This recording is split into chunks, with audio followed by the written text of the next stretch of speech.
Olá, meus irmãos, a paz do Senhor. Hoje nós vamos mais uma aula aqui de capelania, né? Desta feita é a aula de 1 e 2, vamos começar no capítulo 3 aí do seu material impresso, ok? Bom, perfis e funções do capelão, né? Quais as funções dele? Olha que diz Bart: entre as minhas atividades em Basileia, ainda se deveria mencionar que para as minhas pregações ocasionais, a prisão tornou-se nestes anos o meu púlpito predileto. Então, Karl Barth, né, um grande teólogo aí, né, ele menciona que no presídio, né, fazendo trabalho de capelania, era o púlpito predileto dele, né, pregar para os presos encarcerados. Bom, então quem é que pode ser um capelão na sua formação teórica? Tá? Para começar a discorrer sobre o perfil e função do capelão, é necessário deixar claro que a capelania, como outras disciplinas, ela tem vários ramos. Tá? O ministério de capelania pode ser exercido por ministros eclesiásticos, pastores, presbítero, evangelista, diácono, missionários e até mesmo por membros chamados leigos. Tá? Não tem a necessidade de ordenação eclesiástica para ele exercer o trabalho de capelania, vez que o trabalho de capelania é extremamente externo à igreja, é do lado de fora da igreja, tá? Então não requer. Qualquer pessoa pode exercer esse trabalho, desde que devidamente preparado, capacitado para aconselhar com ética, com amor, com fé e esperança as pessoas necessitadas. Então ele tem que ser capacitado para aconselhar, e ele é um capelão, ele é um pastor, missionário, né, o capelão evangélico. Em casos especiais, né, um leigo com larga experiência em capelania hospitalar, por exemplo, né, que tenha sido aprovado, credenciado por sua denominação, indicado, nomeado e aceito pela superintendência, pela direção do hospital. Tá? Então, no caso dessa capelania hospitalar aí, a pessoa tem que ter uma credencial, lembre-se, eles sabem, conhecem, né, das leis, então eles sabem o que é o trabalho do capelão, né, qual é como é que funciona, né, a sua credencial. A credencial normalmente tem vencimento, tá? Eles observam se a credencial não está vencida, né, para evitar que o capelão também depois se afaste do evangelho e vá fazer outras coisas. Eles exigem a carteirinha, a credencial, e também muitas vezes uma carta, né, uma credencial, uma carta de apresentação da igreja, né, indicando, nomeando aquela pessoa para serviço específico naquele local ali, para que haja segurança também, se for um presídio, se for um hospital, para que eles não insiram dentro da sua organização alguém desconhecido ou que venha trazer algum tipo de problema. Tá? Então eu sempre aconselho os capelães a levar uma carta de apresentação da sua denominação, para que ele possa exercer o trabalho de capelania fora. Tá? Do mesmo jeito que tem costume de se levar uma carta quando vai de uma igreja para outra, né? Então é necessário também que ele seja apresentado. Tá? Bom, o cargo de capelão, observe que eu deixo as páginas lá em cima, tá? O cargo de capelão ele já faz parte de vários sistemas eclesiásticos, tá? E se fundamenta na liberdade individual de realizar as obras de piedade, de liberdade, tá? A atividade é respeitada, é incentivada pela igreja, é garantida por lei, como a gente viu na aula anterior, né, quando essas leis não se opõem ao espírito da igreja também, tá?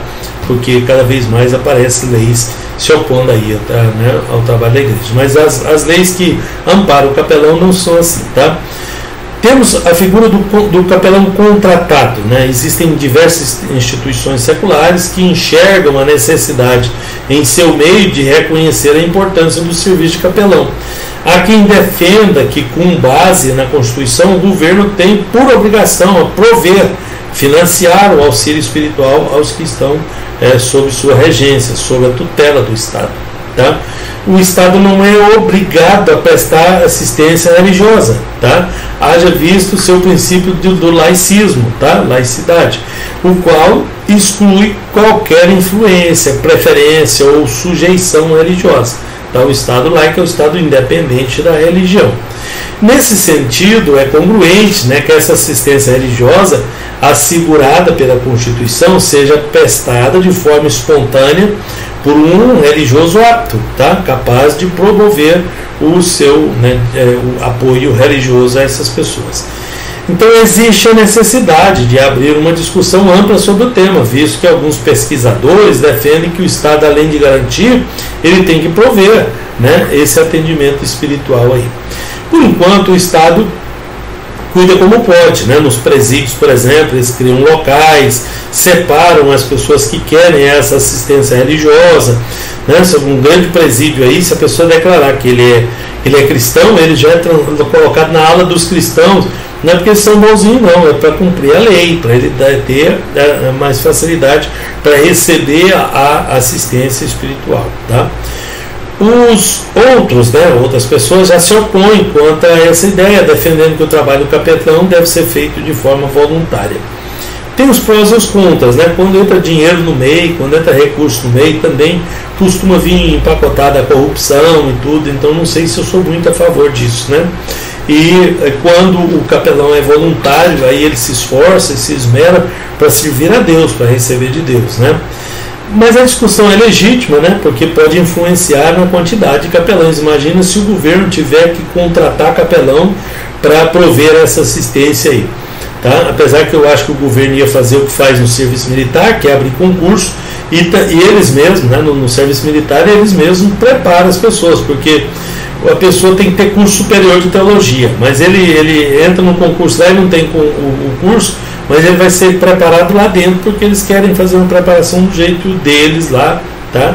Então não sei se muda muito no nosso trabalho, né? Os capelão militar que eu conheço, eles não têm muito preparo cristão, né? Eles são sargentos, oficiais, são militares, né, que estão ali com o nome de capelão para prestar assistência espiritual, mas que no meu caso, na prática, quando passei pelo serviço militar, o capelão lá era um padre e ele não fazia nenhum trabalho espiritual, ele ia lá de vez em quando e passava por lá e não, nada de fazer eu nunca vi ele prestar assistência para ninguém. Bom, o serviço militar normalmente disponibiliza concurso para capelão, tá? Nele o requisito básico é o curso superior em teologia. Em muitos casos os capelão teólogos são formados nas próprias academias, né, militares, para servir em suas instituições militares, né? Não tem esse requisito antes, mas tem depois. Para ele ser o capelão, ele tem que ter o curso. Então eles formam lá dentro. Os militares costumam fazer isso, tá? Hospitais, parlamentos, escola, empresa também costumam abrir vaga para capelão remunerado, tá? Alguns desses aí tem.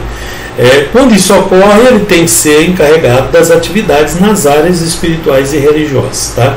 A capelania não se restringe apenas à área espiritual, mas é a área principal, tá? Porque podemos observar que na maioria das ocasiões as pessoas em processo de acompanhamento pelo capelão estão psicoemocionalmente abaladas, tá? Carecendo de ajuda, de apoio emocional, conforto, encorajamento e direção quanto àquele momento vivido, tá? Bom, temos também o capelão voluntário, né? Nós temos o capelão contratado e o capelão voluntário. A maioria dos capelães que atuam no Brasil são voluntários, tá?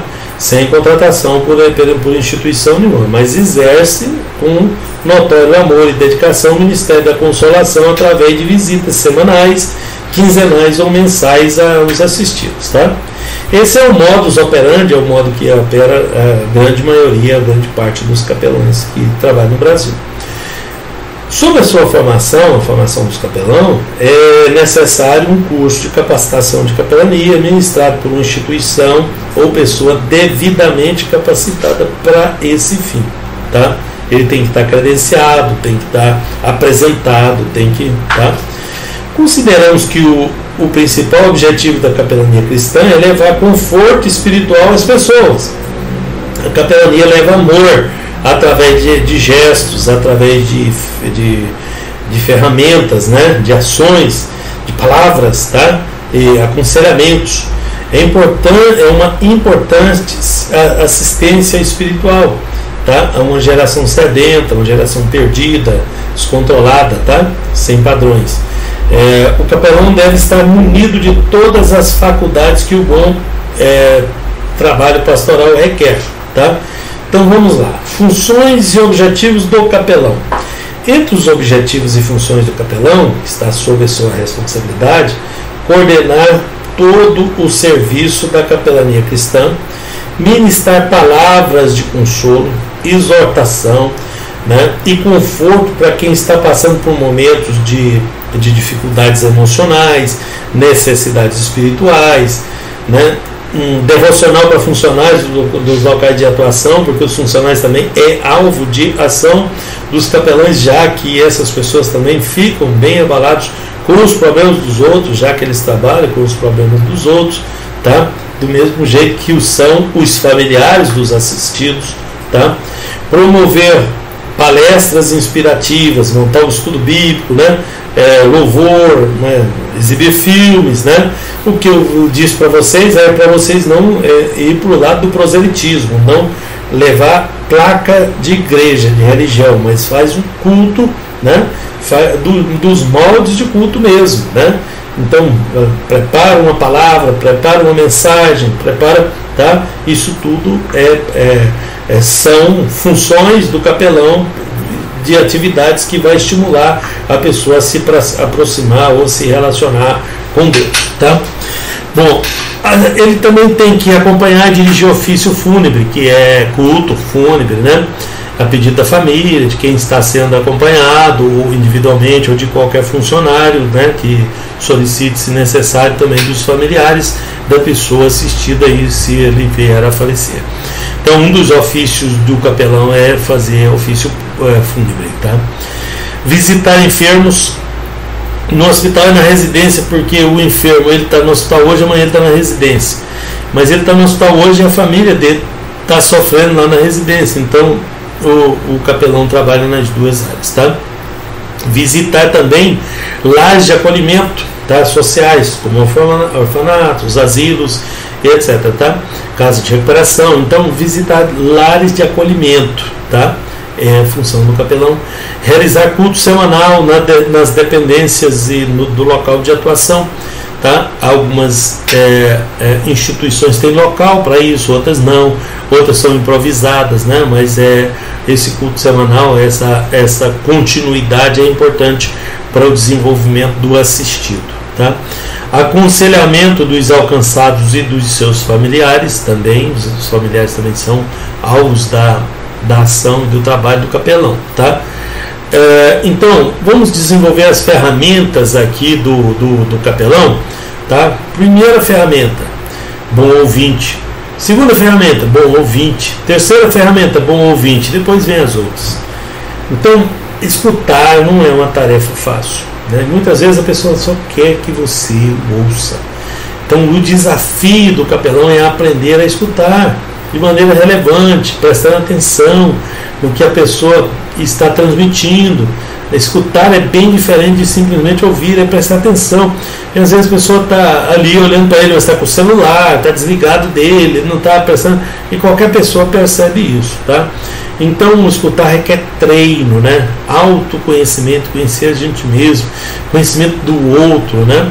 Tá envolvido com a causa, isso é importante, porque senão a pessoa se desliga sem ver, de repente ele está ali fazendo de conta que está ouvindo a pessoa e a pessoa está. Porque a gente não se comunica, não é só com a boca, né?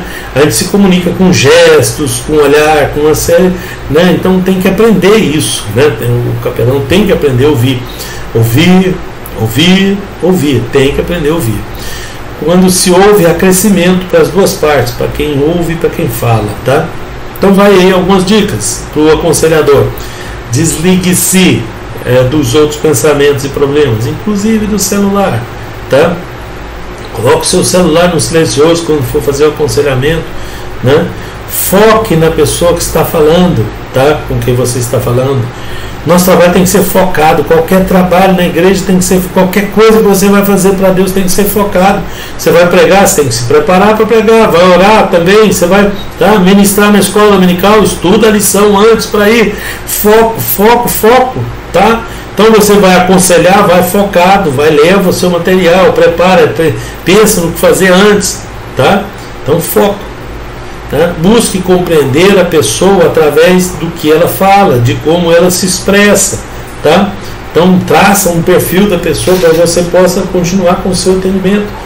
Tá? Tem pessoas que são difíceis, não é você que tem que chegar. Ah, mas esse não quer não, quer saber, não quer. Ninguém quer, é você que tem que achar o jeito de chegar. Tá? Ouça, e mesmo que não concorde, escute com amor. Tá? Então escutar é primeiro. Segundo, entendedor, bem bom entendedor. Não, segundo é ouvir, terceiro é ouvir, quarto ser um bom entendedor. Tá? Eu só estou enfatizando porque ouvir é importante. Ser um bom entendedor é saber interpretar, tá? Essa é uma tarefa também difícil, né? Para algumas pessoas que não levam em conta algumas regrinhas básicas da interpretação, né? Nós temos que primeiro analisar o contexto em que ocorre a comunicação para que ela seja interpretada. Também temos que buscar entender a mente, né? Os pressupostos e as intenções da pessoa, tá? Para que a gente possa entender, tá? Então tem que haver um entendimento. Então, o capelão, então, como ministro religioso, exerce função que está ligada no âmbito da religião, né? Ele pode exercer qualquer tarefa, né, clerical, litúrgica, celebração, culto, sacramento, rituais, porque capelão tem muitos capelão lá, tem capelão espírita, capelão católico, tá? E eles são bem atuantes, bem mais que nós evangélicos, tá? Então, essas tarefas são do capelão, né? Desde que sejam sempre prestados à comunidade. O trabalho do capelão é voltado para a comunidade. Eu dou sempre aquele exemplo que eu já até falei para vocês, né?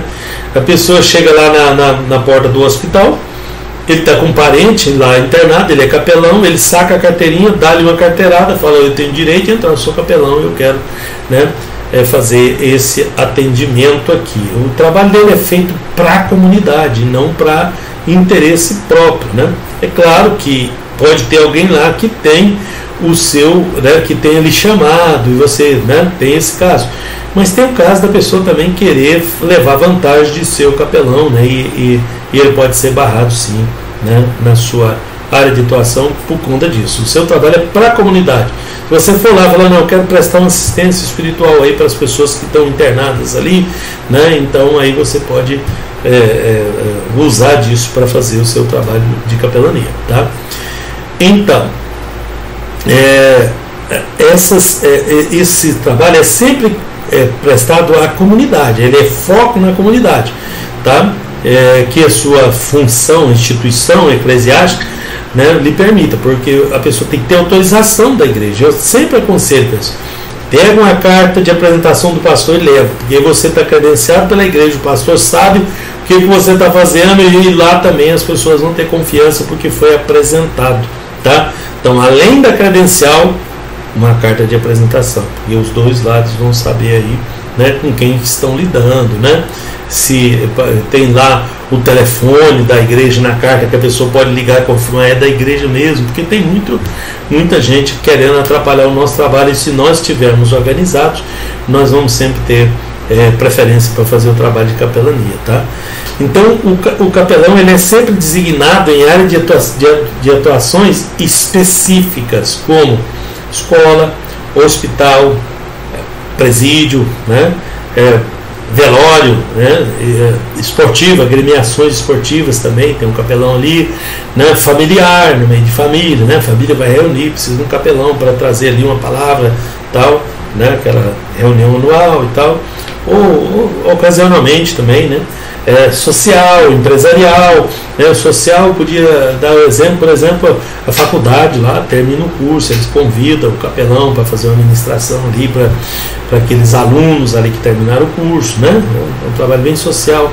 E empresarial, né? Eu mesmo faço trabalho de capelania, tem empresas que convidam o capelão, né? Essa empresa específica que eu estou falando, uma vez por semana, né? Toda segunda-feira eles fecham das 8 às 9. Primeira hora de expediente deles é para esse trabalho. Aí reúne os funcionários, o capelão vai lá e faz, né? Eu já tive algumas vezes, né? Então tem empresas abrindo, né? Claro que eu sou capelão voluntário, né? E não recebo por isso, tá? Em algumas empresas, né? Eu já fui atender hospitais e tudo, que eles quiseram me dar alguma ajuda, alguma coisa, mas normalmente o trabalho é voluntário mesmo, tá? Não é visando esse trabalho. Mas tem Já outros que têm, demanda tempo, fica ligado a isso, aí acaba sendo necessário ter algum tipo de ajuda, tá? Então, ou para qualquer outro local que precisa desse aconselhamento aí, né? São muitos, vocês perceberam que é vasto a área, né?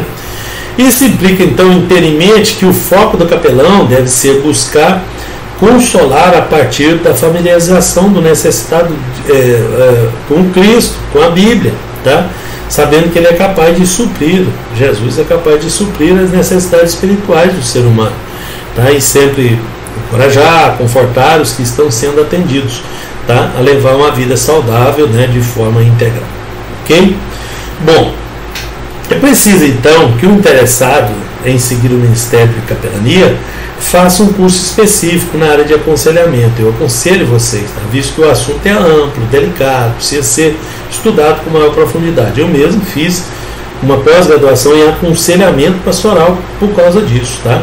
Mas tem curso, né? Não precisa ser um curso a nível superior, né? Nós fornecemos, igual esse curso de capelania nós temos também curso de aconselhamento pastoral que serve para esse caso específico, tá?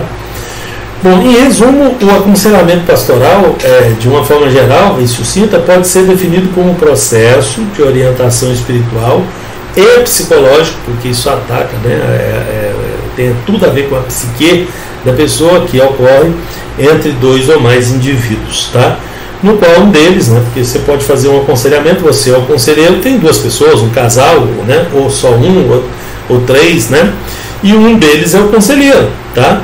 Por sua posição, capacidade, procura aplicar os conhecimentos, intervenções com intenção de compreender, de orientar, de influenciar, modificar a função mental e o comportamento do outro, tá? Vocês sabem muito bem que a palavra de Deus é capaz de fazer isso muito bem, tá?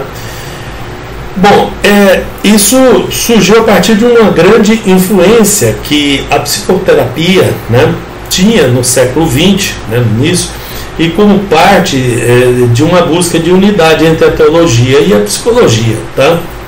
O mais indicado para o capelão, por ter a sua principal fonte de aconselhamento e metodologias, a Bíblia, ele faz parte do trabalho poimênico, do trabalho pastoral, né? O aconselhamento bíblico pastoral, tá?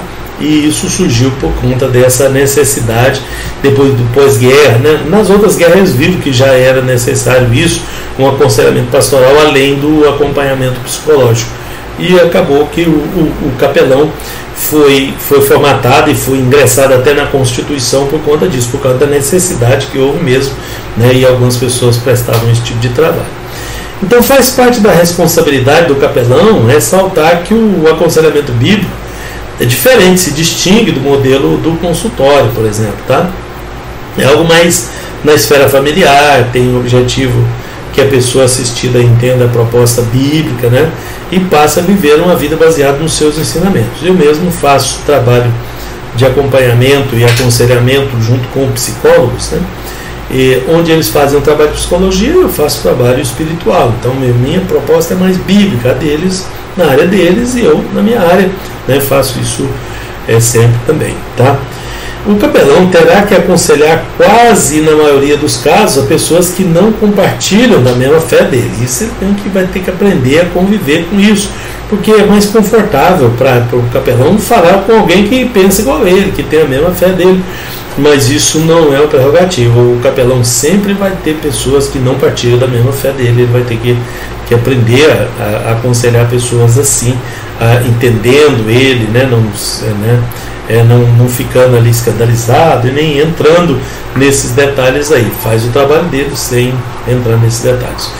Isso não pode ser também, ou não pode servir de impedimento para a atividade, né, o desenvolvimento da atividade. Aliás, devia ser um desafio isso, né? O aconselhamento espiritual sistematizado, colocado em sistema como é feito aqui, surge como uma resposta mais sólida e complementar para as necessidades das pessoas, né, psicoemocionais. O aconselhamento espiritual usa como referência a pessoa de Jesus e os seus ensinamentos, tá? Então o trabalho de capelania ele não é raso, não é superficial, né, muito menos vazio ou sem objetivo. Conviver com as dificuldades, com os problemas próprios, que já não é algo fácil, imagina com os dos outros, né? Porém, devemos deixar de lado toda a preocupação que possa atrapalhar a realidade desse ministério tão bonito, né? Que por si mesmo já é um universo doloroso, um mundo diferente, né? O trabalho do capelão alcança pessoas aí que estão envolvidas em um universo diferente. Então, o capelão conselheiro é alguém que tem o ministério de aconselhamento, mas não é somente aconselhar, tá? Expor a esperança, a confiança que se pode ter em Cristo, né? Nos momentos difíceis, né? Porque nos momentos difíceis é que entra o capelão. Lá na igreja a pessoa vai no último caso, né? Uns nem vão, né? Então a igreja não foi chamada para ficar esperando as pessoas lá, ela foi chamada para ir atrás das pessoas. Eu vou falar disso ainda, tá? Bom, o capelão evangélico traz consigo a função de evangelizador, né? E de tornar o evangelho conhecido, né? E familiar também a cada uma das pessoas que ele tem a oportunidade de aconselhar ou de acompanhar. Então o objetivo do capelão é ser um canal do amor de Deus através do que ele faz, do que ele fala, né? Ele tem que ter uma vida coerente com o seu discurso. Ele tem que ver o que fala, né? Viver o que ele prega, né? Ver Deus através dos gestos da vida do capelão pode ser um exemplo necessário, importante para uma mudança de estado, de mente do aconselhado, tá? Aliás, isso é uma exigência cristã, que a pessoa seja coerente, né, vivendo o que ele prega, tá? O capelão que é comprometido com o seu ministério, ele faz dele muitas vezes parte integral da sua vida, tá? Ele enxerga a necessidade não apenas de visitar, mas de um acompanhamento mais próximo em hospitais, escolas, presídios. Muitos capelãos fazem isso, tá? Em suas atribuições, o capelão deve usar os seus métodos e recursos didáticos para trabalhar em qualquer ambiente, tá? É bom que use e distribua material para o momento de leitura devocionais, tal, isso como Bíblia, né? Bíblia completa, ou versões reduzidas, né? Do Novo Testamento, ou dos Salmos, né? Folhetos, livros, livretos, e até redes sociais. Redes sociais é uma grande porta. Eu fiz um trabalho numa cadeia pública, né? Eu carregava lá um materialzinho, e eu levava bíblias, né? É fácil hoje você conseguir, né? Um capelão credenciado, ele consegue material de distribuição, Bíblia. Recentemente eu consegui uma caixa de Bíblia com uma empresa aqui em Aparecida de Goiânia, né? Para fazer esse tipo de trabalho. Naquele tempo lá do cárcere, eu não tinha material, eu tinha umas bíbliazinhas minhas que eu consegui lá. Eu levava 4 bíblias, né? E mais uma comigo. E levava o material, né, que imprimia, eu mesmo digitava, levava mandava tirar cópias e tudo, tá? Chegava lá, eles me davam um banquinho, os presos mesmo me davam um banquinho, passavam aquele banquinho para mim, um banquinho pequenininho assim, botava lá e eu sentava no banquinho, eles sentavam do lado de dentro e a gente ia conversar, eu ia aconselhar, mostrar na Bíblia, abre a Bíblia aí, eu ajudava eles lá, eles do lado de dentro da cela, do lado de fora, no corredor, no pátio que tem lá, né? E eu fazia isso constantemente, tá? E aí eu deixava lições bíblicas para eles responderem e tal, e por aí vai, tá? Então, o material é muito importante, né? Você pode conseguir isso de várias formas. Quando existir a capela física, alguns lugares têm isso, tá? Ou no hospital, ou na escola, no presídio, tem que ser realizado um culto pelo menos uma vez por semana, tá? Além disso, é importante lembrar que as atividades, como os grupos locais, né, de acompanhados e familiares, sob sua responsabilidade, é uma das mais importantes oportunidades do capelão para manter um convívio harmônico e relevante com os de dentro da casa lá que você está atendendo. O aconselhamento e o acompanhamento deve ser feito periodicamente com os funcionários, de forma individual, funcionários familiares, lembra que eu falei para vocês? Todos esses aí são alvos nossos, também para que eles estejam saudáveis emocionalmente e espiritualmente, tá? Bom, terminamos essa parte por aqui, né? Essa parte 1 da aula 2, né? Nós vamos ter mais uma parte aí, que é o capítulo 4, ok? Muito bem, meus irmãos, essa é a parte 2, né, da aula número 2, tá? Aula 2, parte 2, vai ser o capítulo 4 do seu material impresso, tá? Página 43 do seu material impresso. Então, a igreja é sua missão integral. Sobre missão integral, né, a igreja tem 3 aspectos distintos, né? ela tem uma missão para com Deus, ela tem uma missão para ela mesma, para consigo mesma, igreja, tá? E ela tem uma missão para com o mundo descrente, né? Os denominados teologicamente, isso aí, né? Essas três missões como a missão integral da igreja, tá? Na sua missão para com Deus, é propósito de Deus, né? Reunir toda a criação sob o senhorio de Cristo e conduzir a humanidade e toda a criação à comunhão, tá? Como um reflexo da comunhão do Deus triuno, a igreja é o instrumento de Deus na realização desse propósito especificamente, tá? Então ela é convocada a prestar culto a Deus, a santificar-se, a servir a Deus com excelência. Então a missão da igreja é servir, né, aos propósitos de Deus, como uma dádiva, tá? Presenteada ao mundo, né? Uma dádiva de Deus para o mundo, a fim de que todos possam crer nele, Deus, tá? Então é por aí que começa a missão para com Deus, né? O Novo Testamento indica que a comunidade cristã vivia uma intensa adoração. Então essa missão da igreja para com Deus, ela é baseada essencialmente nessa adoração, tá? Historicamente, a igreja evangélica brasileira, ela tem sido privilegiada com muitos talentos musicais, né, contemplando a nossa diversidade cultural, e não é só até através da música que a gente adora, não, mas o exemplo aqui é da música. Alguns movimentos organizados no campo do louvor e da adoração são estruturados e articulados o bastante para superlotar grandes estádios, atrair pessoas, né? Entretanto, a gente observa que essa nova formatação, esse novo modelo, tem deixado as pessoas têm se distanciado um pouco da verdadeira adoração, né? Porque adoração é o quê? Adorar é louvar, é elogiar, é bem dizer, isso é adorar, tá? Então, muitas pessoas que criam, que formatam essas músicas, nem são teólogos, não têm noção teológica, eles querem mais um som, uma coisa que agradem as pessoas pelo som e tudo, e não teologicamente. Então, às vezes a música fica bonita, fica interessante, mas ela não é uma adoração, ela não serve como uma adoração, porque a adoração ela tem que adorar a Deus, ela tem que ter Deus no centro, né? Não é só falar de Deus, ele tem que ser o objetivo. Então, essas músicas das pessoas buscando coisas, né?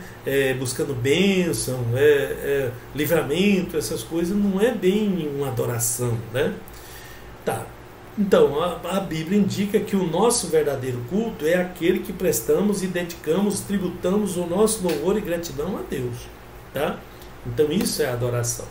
Então, Paulo diz que esse culto tem que ser racional. Racional vem de raciocínio, de inteligência, tá? Não devemos nos aproximar de Deus como meninos espirituais, tá? Em Romanos, tá? Mas como pessoas feitas à imagem e semelhança de Deus, que são dotadas de inteligência espiritual, de inteligência para adorar, tá? E por isso sabe que, né, por que cultua, o que cultua e como cultua e a quem presta culto, tá? Pelo menos deveria saber, né? Bom, então o primeiro propósito é esse, o segundo é santificar-se a Deus, assim, da sua missão para com Deus. São três aspectos: para com Deus, para consigo mesmo e para com o mundo, tá? No aspecto aí da missão da igreja para com Deus, né, temos esse outro item que é santificar-se, tá? A santificação é um processo, tá? É um processo diário e contínuo na vida do crente. Ela possui dois aspectos: um lado que Deus nos santifica através do Espírito, né, do Espírito Santo e da sua palavra, claro, tá? Por outro, somos impelidos a buscar a nossa santificação. Então, é Deus operando de um lado e nós operando do outro, porque o processo de santificação nós somos inseridos nele. Isso ocorre quando nós mortificamos a nossa carne, buscamos uma vida consagrada, separada para Ele através dos frutos do Espírito, né? Daqueles frutos, virtudes cristãs que são chamadas. Dessa forma, a igreja também é santa aos olhos do Senhor. Cada membro é santo, tá? E é santo pelos méritos de Cristo e não dele mesmo, ok? Então, na sua missão para com Deus, a igreja tem a missão de santificação. Então, o que é santificação? Santificação deve ser necessariamente uma evidência que reflete a vida cristã genuína, que essencialmente nos lança no caminho do Senhor. Tá? Bom, também outra coisa no aspecto da igreja para com Deus é o serviço cristão. Jesus é o modelo por excelência de serviço, né? Então, como ele é nosso modelo, né? Pois o próprio Filho do Homem não veio para ser servido, mas para servir e dar a sua vida em resgate por muitos. Marcos 10:45. Tá? O Evangelho o descreve curando enfermos, alimentando famintos, libertando endemoniados. Em Mateus, uma passagem constrangedora para muitos evangélicos, tá? Jesus aponta para o serviço prestado aos que precisam de água, de comida, de roupas. Olha o capelão entrando aí. Carinho, atenção, tá? Com critérios no grande julgamento. Tá? O serviço em nome de Jesus não nos permite achar que servir a Deus é somente um ato contemplativo, metafísico, restrito às nossas emoções, né? Às nossas excitações emocionais. Tá? Bom, então no aspecto com Deus é aquele, agora no aspecto para com o mundo. Tá? Então missão integral tem 3 aspectos: a igreja e a sua missão para com Deus, que é isso que nós falamos, a sua missão para com o mundo, que é essa agora, e a sua missão para consigo mesmo, que vem depois. Então a igreja é convidada a manifestar a misericórdia divina para com a humanidade. Tá? Então, para com o mundo, a misericórdia, né, o trabalho social, né, a sua finalidade é louvar e glorificar a Deus. Tá? Como pessoas que reconhecem Jesus Cristo como Senhor e como Salvador, os cristãos são chamados a proclamar o Evangelho, a fazer discípulos, a ter compromisso com o cuidado pelos sofredores e pelos necessitados, tá? A transformar eles em discípulos. Né? Então, no seu aspecto para com os de fora, nós temos a evangelização dos povos, né? No poder do Espírito Santo. A igreja é chamada a proclamar fielmente todo o ensino de Cristo e a partilhar as boas novas. Né? Desse modo, ela procura, a igreja, em finalidade evangelizar e viver o amor de Deus com todas as pessoas, buscando cumprir a missão de Cristo de salvar, de transformar o mundo para a glória de Deus. Tá? Provérbios 24 diz assim: livra os que estão sendo levados para a morte e salva os que cambaleiam indo para serem mortos. Ora, Cristo não mandou que seus seguidores se sentassem e esperassem os pecadores em seus templos, mas que fossem ao encontro deles e lhes pregassem o Evangelho e fizessem deles discípulos do Senhor. Tem muita gente dentro das igrejas aí pedindo, orando fervorosamente: Senhor, manda as almas, envia o pecador. E na Bíblia está mandando ir, né? Marcos 16:15, ide e pregar o Evangelho, e não ficar aí esperando. Tá? Então a igreja deve sair para servir, né? Anunciar a mensagem de salvação, tá? Testemunhar com a própria vida a transformação que Ele, Deus, opera na vida da pessoa. Então a evangelização por meio da pregação do Evangelho é a maior expressão de amor à humanidade que se, né, de conhecer a Deus, sua vontade, sua graça salvadora. Tá? Então, na sua missão também inclui fazer discípulos, tá? Missão para com o mundo. Através de Jesus aprendemos que fazer discípulo requer intimidade, tempo para ouvir, perguntar, discutir os assuntos do reino. Tá? Por isso Jesus convidou os seus escolhidos para o acompanhar, passar incontáveis horas com ele, absorver tudo que ele tinha, né, que ele queria que eles vissem ali para ver neles, né, para transformá-los também em multiplicadores.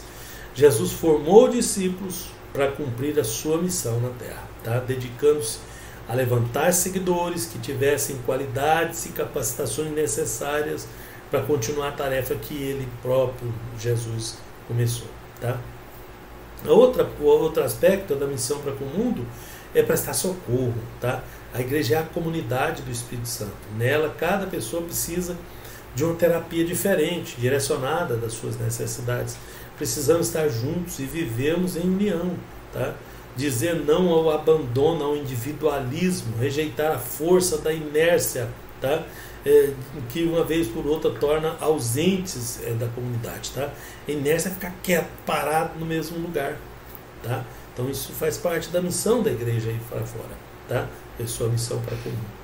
Daí entramos na sua missão para consigo mesmo. 3 aspectos: missão para com Deus, missão para com o mundo, missão para consigo mesmo. Na sua missão para consigo mesmo, ela mesma, a igreja triunfante, edifica-se a si mesma em amor, tá? Enquanto ela adora a Deus e expande a sua esfera de ação, né? Então, adorar a Deus é para a missão para com Deus, expande a esfera de ação e evangelizar é a missão para com o mundo, para todas as direções. Enquanto ela faz isso, a igreja precisa buscar resgatar a sua missão, de acordo com as Escrituras, tá? Jesus quer levantar uma igreja gloriosa e santa, sem mancha nem ruga. Ela precisa edificar os seus membros, edificada com ouro, com prata, com pedras preciosas, né? Até que cheguemos à medida da estatura da plenitude de Cristo, tá? Em termos práticos, isso significa uma igreja integrada por famílias que vivem em paz e harmonia, maridos ternos, sábios, amáveis, esposas submissas, de caráter afável, aprazível, conforme a palavra de Deus, filhos respeitosos e obedientes, rapazes e moças que cheguem virgens ao casamento. Isso é o padrão moral de Deus, que Deus exige, que Deus espera dos seus servos, das pessoas que lhe servem, tá? Anciãos, né, pessoas velhas, honoráveis, né, cheios de honra, venerados pelos mais jovens, né? Crianças felizes, criadas no amor e no temor do Senhor, homens trabalhadores, responsáveis, diligentes, fiéis, mulheres virtuosas, alegres, cheias de boas obras, tá? Um povo diferente, né, formado por discípulos que aprendem a ser humildes, né, pacientes, mansos, aqueles bons frutos, né, justos, generosos, sinceros. É isso que a igreja precisa ser, é esse padrão que Deus espera dela, tá? Então, formar no cristão o caráter de Cristo, tudo isso é essa formação. O Senhor Jesus quer que o caráter do cristão seja uma expressão de santidade. Ele não quer que sejam mudados apenas os valores espirituais das pessoas que se regeneraram, mas também os conceitos e as prioridades, o que ele gosta, o que ele quer, né? Bom, ele quer que se mude o caráter das pessoas, né? Tratando-as mediante o exemplo, o ensino da palavra de Deus, a qual serve como modeladora. A palavra serve como modeladora. Então precisa ministrar a palavra na igreja para ela cumprir com aquela edificação de si mesmo. A quantidade de palavra que está sendo ministrada nas igrejas hoje, eu acredito que não seja suficiente. Estou falando de um modo geral, né? Porque tem muitas igrejas que têm uma quantidade boa. Mas é tanta coisa que se insere no culto cristão que aí sobra só um espacinho para a palavra. E a igreja precisa dessa edificação, desse crescimento, né, em amor, e é através da palavra que se cresce. E foi dessa forma que aconteceu com os discípulos, né? Eles foram homens que a princípio apresentavam muitas falhas. Pedro era precipitado, por vezes inconsequente, né? Falava primeiro para depois pensar, deu brecha para Satanás, deu mostra da sua covardia quando negou Jesus, né? Quando Jesus foi preso. Tomé era incrédulo, tá? Tiago e João eram intolerantes, que eles queriam queimar os samaritanos a fogo, tá? Simão, zelote, né? Era um zelote, era subversivo, era um grupo, uma seita subversiva, beligerante, tá? Não era pacífico, não. Simão fazia parte dessa seita. Mateus era um publicano, né? Um odiado, porque era cobrador de impostos, era contado entre as pessoas mais odiadas de Israel, né? Judas Iscariotes era um ladrão ganancioso, infiel e assim por diante. Todos tinham seus defeitos, tá? Com exceção do Judas, né? Do último, todos os outros eram homens que, não obstante essas falhas, eles demonstraram ter caráter, né? E amor por Jesus. Então o caráter cristão foi fundamental para que os discípulos perseverassem com Jesus, antes, durante e depois da sua morte, tá? Apenas Judas naufragou, né, no caráter, no amor, né? Então em Timóteo fala, percebe-se, né, em Timóteo que a degeneração do caráter humano termina por afetar a igreja coletivamente, tá? E o membro, o indivíduo dessa igreja, ok? Bom, também faz parte da sua missão para consigo mesmo o cuidado do outro em amor, né? Os membros cuidam um do outro. O apóstolo Paulo, quando escreve aos Coríntios, ele diz que ter igual cuidado uns pelos outros é o mesmo que mostrar preocupação igual e imparcial pelo bem-estar de cada membro. tendo por motivo o pleno reconhecimento e aceitação da posição e da função que esse membro recebeu de Deus, né, para o ministério útil ao corpo de Cristo. Tá? E por fim, nessa parte, né, é preciso que o capelão seja firme na palavra. Tá? Viva um relacionamento íntimo com Deus, na verticalidade da comunhão de Cristo, e se expresse na horizontalidade do amor ao próximo. Então, vertical, a comunhão com Cristo; horizontal, está parecendo na cruz, tá? É horizontal o nosso amor ao próximo. Então, a maior é a nossa comunhão com Deus, e a menor é a nossa comunhão uns com os outros, a missão da igreja para consigo mesmo, né? Então, a função, aí a pessoa possa, através disso, exercer a função que lhe foi confiada, tá? Quando Jesus o vocacionou. Então, Jesus já o vocacionou. Então, agora é cumprir a missão. Amém? Deus abençoe a todos.